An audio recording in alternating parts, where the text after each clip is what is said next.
ایک سوال کیا گیا کہ سیدنا ابو بکر صدیق رضی اللہ تعالیٰ عنہ کی ولادت کس تاریخ کو ہوئی؟ تو اس کے متعلق میں نے یہ عرض کیا کہ پوری تاریخ تو معلوم کرنا مشکل ہے، لیکن اتنا پتہ ہے کہ حج کے موقع پر مینا کی راتوں میں سے کسی رات میں مینا کے مقام پر آپ کی پیدائش ہوئی۔ ظاہر مینا کی راتیں 3-4 ہیں، 9 ذی الحجہ کی رات اور 11-12 کی رات، یہ 3 راتیں تقریباً بنیں گی، یا 13 کی رات ہو سکتی ہے، تو یہ 4 اس طرح بن جائے، تو ان 3-4 راتوں میں سے کوئی رات ہے ابو بکر صدیق کی ولادت کی رات۔ اچھا، یہ کہاں لکھا ہے؟ سوال تو بنتا ہے نا۔ میں اس کے کچھ حوالہ جات پیش کر دیتا ہوں۔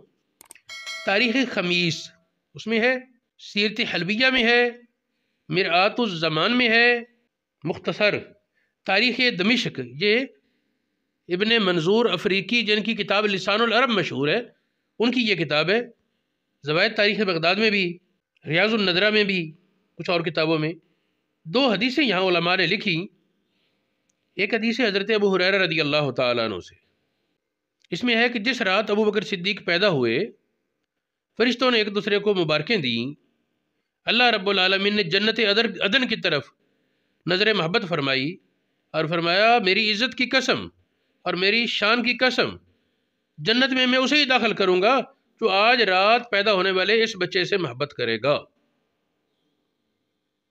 دوسری حدیث یہ ابن عمر رضی اللہ تعالی عنہما سے روایت ہے، اس میں ایک روایت میں رات کا لفظ نہیں، ایک روایت میں رات کا لفظ ہے۔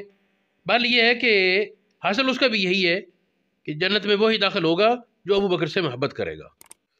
امام جلال الدین سیوطی کی کتاب اللآل المصنوع میں یہ حدیث ذکر ہے، اور آپ نے اس پر کچھ جرح ذکر نہیں کی بلکہ سکوت فرمایا ہے۔